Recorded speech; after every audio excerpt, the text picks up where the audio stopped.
Hi everybody, happy Monday. I'm Chris. I'm Steve. We're Eat, Walk, Learn. We drop a video every Monday telling you a little bit about our nomad life, what we're doing, eating, trying to eat vegan food, walking around the world, taking alternative transportation, and just enjoying our life as 24/7 full-time traveling retired nomads. So give us a like, give us a thumbs up, subscribe if you would please. We're trying to get to 350 subscribers this week.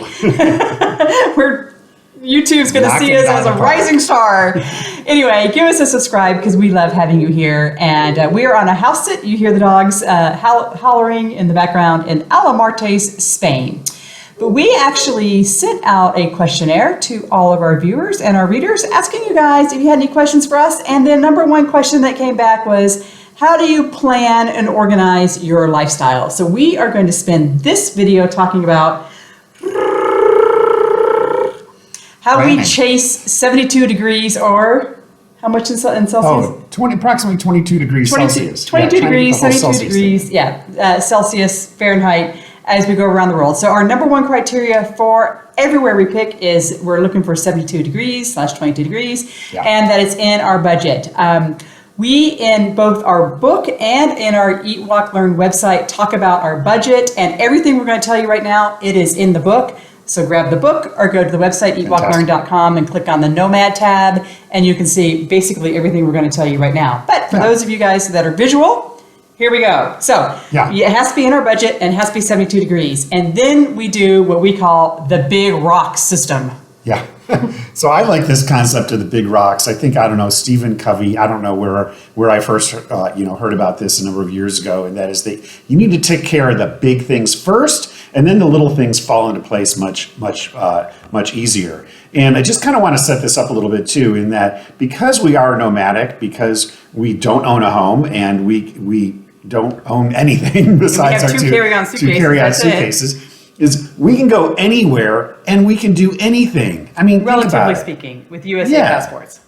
Yes, of course. Yes. And I heard that the moon is kind of off limits right now. We'll call Elon up and see if he's got a special seat for us. But even that's a possibility. But so Chris already talked about, some of the criteria. We want to be in nice weather, and that if we can go anywhere, why not have nice, beautiful weather, right? And we do have a budget. Now, this is not something that we absolutely have to spend, but it's a guideline for us, and it's a way to help us understand, where are the kind of places that we want to go at what time of year, again, in that with the right weather. So, spoiler alert, we're coming up to our Nomadversary, the 1 year being on the road, and we're going to do a whole budget breakdown in a couple of weeks on our video. So if you want to know what our budget is and how we break it down, how it happened for the year, you'll know in a couple of weeks. So the first big rock that seems to be really relevant right now is healthcare. Right. So we are taking a look at our healthcare, and I need 2 surgeries. I need one on my foot and one on my knee. And so that has been the rock of needing that surgery has been placed in our planning. So we figured out where I'm going to get that surgery. And if you have questions about how I figured that out, write them below and I'll respond. But I found a foot doctor in Split, Croatia, and a knee doctor in Medellin, Colombia. And so we have scheduled out when I'm going to be in those, or when we're going to go to those 2 locations, and the amount of downtime we'll need in order for me to recover. And those are 2 big rocks that we have placed in the next year for where we're going to go. So, and then just to add that, again, those fit within our other criteria. We're going to those places when the weather is good. We're not going when it's hot or when it's cold. And also, one of the things that are factoring in is with our big rocks is like, what are some of the visa requirements? So we're in Europe right now. We're in the Schengen Zone, and we only have 90 days here, and then we have to leave. What's the Schengen Zone? The Schengen Zone is basically the Eurozone with some exceptions. And it's a geographic boundary that is mostly the EU countries. There's some exceptions, but basically, if you have a U.S. passport, you can only be in this Schengen Zone, and Schengen's named after the city that it was formulated in, this visa. As Americans, you can only be in the Schengen Zone 90 days out of 180 days. So if you have a 180-day period, you can only be in it 90 days. It's a rolling 90 days. You can do 45 and then 45 or whatever. For us, that's 90 days in, 90 days out, because when we're in Schengen territory, we knock out all the things we want to do. So one of our other big rocks is make sure we're managing our visa requirements. So for right now, we're in Europe, so that's a Schengen requirement. But if we go to Brazil, we'll need a visa for Brazil and so on. So we want to make sure we are paying attention to where we can go and how long we can be there. A lot of countries Americans can go to without getting special visas for a short amount of time, like Mexico's 6 months, Ireland's 90 days, so on and so forth. So that's one of our rocks, is we try to stay within those visa requirements without having to spend extra money to get additional visas or have to do additional paperwork. Another one of our rocks is the whole COVID requirement. So a lot of people have been asking us about COVID and so on. Promise me, please, y'all, do not go to a Facebook group and post up, what is the requirement to get into Italy or whatever? You know what, your friends may be wonderful, but they're not experts in what's happening at the border. Just go to the state-sponsored website about what the requirements are for that state. And when I mean state, I mean a country.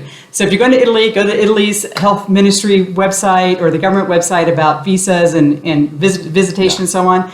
Just look there. All those things change all the time. Easy to find, and It's they're easy changing to find. very, very frequently. So you want to know, like, And it's accurate.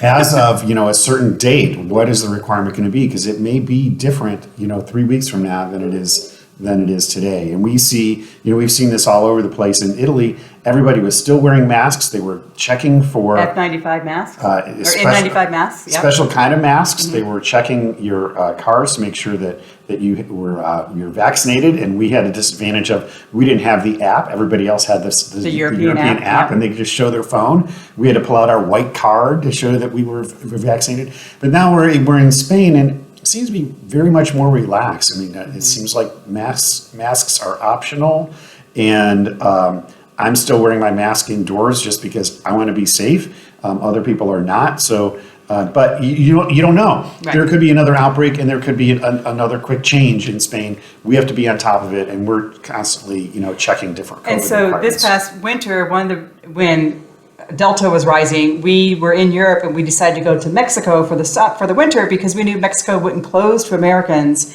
So it was just a safe place to go. So we are constantly looking at those COVID requirements. Things seem to be lightening up right now, but that is another big rock. So COVID, visa requirements, health requirements, and then our other big rock, we have two more big rocks. One more big rock is where a house sit might be. So we have a couple blog posts about house sitting. We've done some videos about house sitting as well. I'll put a link up here. But we generally try to house sit in the countries that are more expensive, and we generally don't house sit in the countries that are cheaper. That's kind of a guideline. We don't totally stick to it, but if we know that we want to be in like the UK or anywhere all over Europe, we go into the Trusted House Sitters website and into the app and set up alerts for timelines for when we're going to be in those locations and hope that a house sit will sit up. We usually book a house sit 3 to 6 months in advance. That's when a lot of people start thinking about it, their vacations, and starting to worry about them. And if we see a good one, we will jump on it and take it. When we get into that 2 or 3 month timeline before we want to be someplace, that's where what we call the house sitter Airbnb kind of crossover space. That's when the Airbnbs start disappearing at about 2 months out. The good ones start going away. So there's this period, 2 or 3 months out of a timeline when we want to go someplace that we need to stop looking at house sits and start looking at Airbnbs. And it's kind of an art, more of an art than a science. Yeah, and so you look at the calendar, and where we're planning, house sits. Very rarely can you get them back to back to back exactly where you're going and where you're traveling. So there's going to be a lot of gaps in between the house sits. And again, we're looking for house sits that are maybe 2 weeks or longer, maybe a month. Roughly a month, yeah. So those are big blocks of time. So, we're here in the south of Spain in Granada for 2 weeks. That means we've got those 2 weeks taken care of. But now we've got a few days, between the next thing. So we're going to fill those in with hotels. We're going to fill those in with Airbnbs to be able to, round out our accommodations. So then the last big rock is just where we want to go. I mean, so last year, Steve, we were in Ireland. Steve hadn't been to the UK. We were so close. He's like, let's go to the UK. Yeah. We're on this particular iteration of our life where we have picked up a car in Rome and we're driving to Lisbon, and we're going to tell you about that in 2 videos, all the details about that. But the reason why we're doing that is because I really wanted to drive the coast of Spain. I also have been telling Steve ever since we met that I wanted to do Italy in April. So Italy in April is let's you know, so it's like, hey, we were in Mexico and we were like, oh, you know, planning that this was, you know, last December. We're like, well, where are we going to go in the spring? I don't know.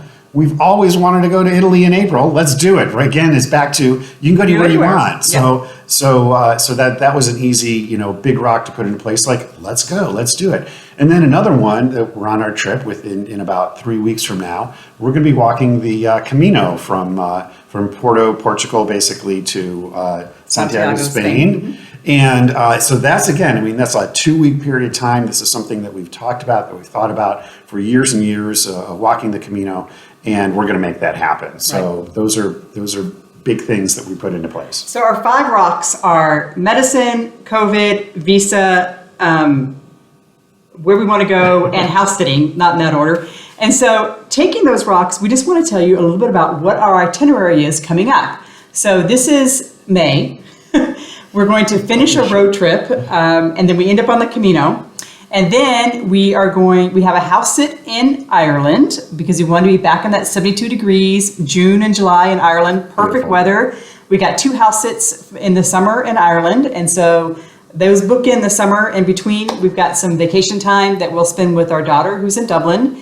And then we picked up a cruise. So we finish up a cruise, and then we do another house sit in the UK. So that takes care of the 90 days that we need to be outside of Schengen. Actually, 45 days of the days we need to be outside of Schengen.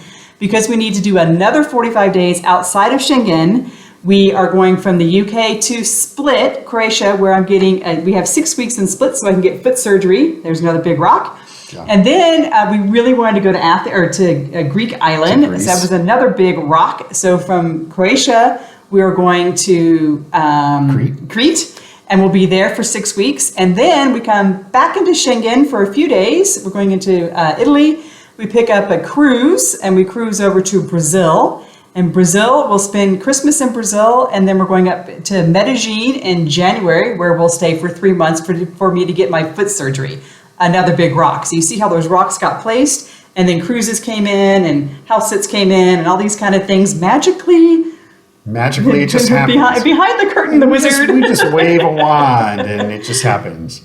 But to that point, we spend probably 2 full days a week, would you say, planning? Yeah, we've just gone through a period of again, planning. I mean, you heard about where we're going to be for the next year. Yeah. So there's a lot of thought and a lot of strategy and a lot of, you know, analytics, understanding, you know, where we're going and what we're going to do.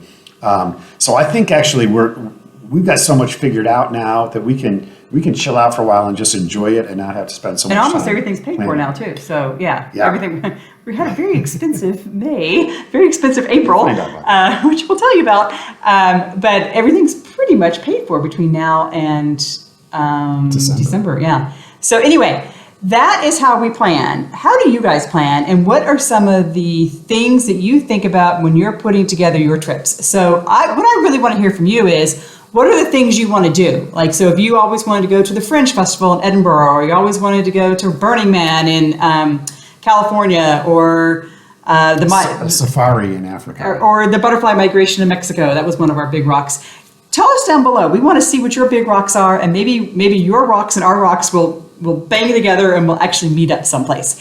So we'll rock and roll together. So everything we just told you is in a blog post, which I'll put down below. We also have a video about how we fit cruising into our lifestyle. We'll put it up above, and some other videos for you. And your book. And my book goes into very detailed with schedules and budgets and timelines and everything about all the examples and the real life practical examples of us, especially some really good house sitting examples. And you can take a look at those. So if you are a reader, or you're tired of rewinding, listening to us say the same thing over and over again, you can go and read all these things as well. So we love you guys. Next week, we'll be coming to you from Portugal, and I think we're going to tell you all of the favorite places we did in Spain and where we would live or not live. We did that for Mexico. We have a Mexican video, the places we live or not live in Mexico. We're going to do the same thing for Spain. Talk to you guys later. Have a great week. From Spain, hasta luego.